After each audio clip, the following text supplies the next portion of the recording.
இல்லை, பத்திரிகையாளர் சகோதரர்களுக்கு அன்பான வணக்கம். பாருங்க, காலையிலிருந்து அரெஸ்ட் பண்ணி ஏறத்தாழ 12 மண்டபத்துக்கு கூட்டிகிட்டு போயிருக்காங்க. ஒரு மண்டபத்திலையும் உள்ள இருக்க இடம் எல்லாம் பாருங்க, எல்லாம் வெளியில் நிற்கிறோம். ராயப்பேட்டையில் ஒரு மண்டபத்தில் வெளியில் நிற்கிறோம்.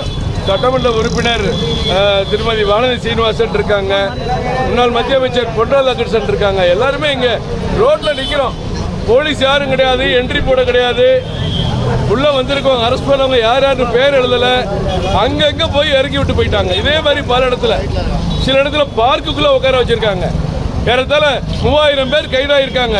ஆனா இதை கணக்கு காட்டாம மறைக்கணுங்கிறதுக்காக வேணும்னே திட்டமிட்டு இந்த தமிழ்நாடு அரசு செய்வது தவறு. இதை பத்திரிகையாளர் தான் வெளியில கொண்டு போகணும். இப்ப ராயப்பேட்டை பீட்டர் ஸ்டோன்ல இன்னைக்கு இவ்வளவு பெரிய கூட்டம் இங்க நின்றுட்டு இருக்கு.